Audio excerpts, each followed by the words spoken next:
Hey guys, আমি গোপাল হালদার, গ্রামের একটা ছেলে।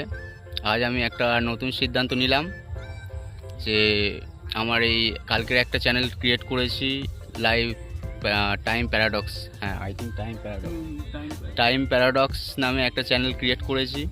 আমি সিদ্ধান্ত নিলাম যে কালকের ক্যাজুয়ালি একটা সিদ্ধান্ত মাথায় এলো যে যেমনই আমি বাঁচি, আমার জীবনযাত্রা যেমনই তেমনই প্রত্যেক দিনের জীবনযাত্রা নিয়ে একটা ভিডিও করে আমি ইউটিউবে প্রত্যেক দিন ছাড়বো। ঠিক আছে, একদিন হয়তো আমি থাকবো না, কিন্তু এই ভিডিওগুলো থেকে যাবে। আমাদের প্রজন্ম কেমন ছিল, কেমনভাবে আমরা চলাফেরা করতাম, কেমন জেনারেশনে বড় হয়েছি, এরকম টাইপের প্রত্যেকটা বিষয় আমি তুলে ধরতে চাই, যাতে পরবর্তী প্রজন্ম, আমি যখন থাকবো না, তারা আমার ভিডিওটা থেকে একটু যদি ধারণা করতে পারে যে আমাদের জীবনযাত্রা কেমনভাবে চলাফেরা করতাম আমরা, যে কেমনভাবে দিনগুলো ছিল। হয়তো একদিন অনেক ডেভেলপ হচ্ছে, অনেক দ্রুত ডেভেলপ হচ্ছে দিনগুলো।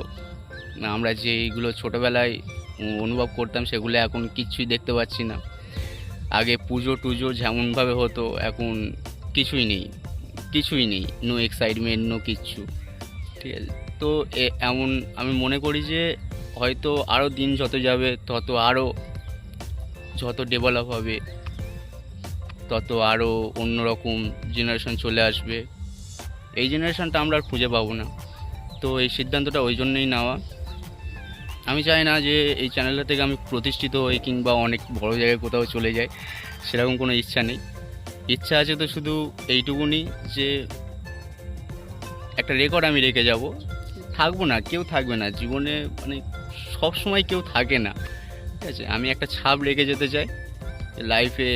আমরা কেমনভাবে চলাফেরা করতাম, জেনারেশন কেমনভাবে চলতো আগে, কতটা এক্সাইটমেন্ট থাকতো, কতটা সব কিছু।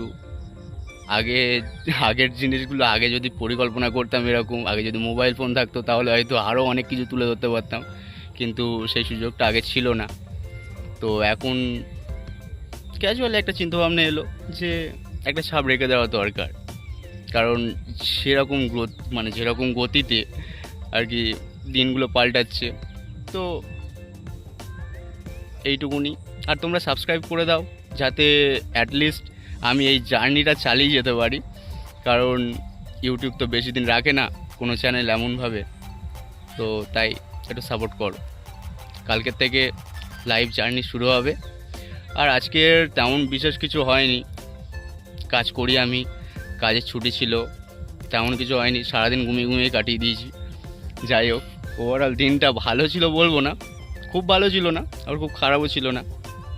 শরীর একটু খারাপ, তাই হয়তো একটু টায়ার্ড লাগছে। এই আমরা এখন সবাই মিলে বসে বসে গল্প করছি আর এই ভিডিও শ্যুট করছি। কালকে থেকে প্রতিদিন তোমাদের সাথে কথা বলবো, কারণ কাজে থেকে ফেরার পর তো কারোর সাথেই মিট হয় না। তোমাদের সাথেই মিট করব, সারাদিনের গল্পগুলো তোমাদের কাছেই বলবো। যাই হোক, সাপোর্ট করো একটু। বন্ধু অনেক চিন্তাভাবনা, অনেক চিন্তা করছে। যাই হোক, বাদ দাও। তাহলে ভালো থেকো সবাই, আর সাবস্ক্রাইব করো, আর কমেন্ট করো একটু যে চিন্তাভাবনাটা কেমন। অ্যাটলিস্ট কেউ যদি সাপোর্ট করে তাহলে একটা, না চিন্তাভাবনা ঠিক আছে, এরকম একটা ফিলিংস আসে না মন থেকে, তো মোটিভেট করো একটু আর কি। থ্যাংক ইউ দেখার জন্য এত দূর।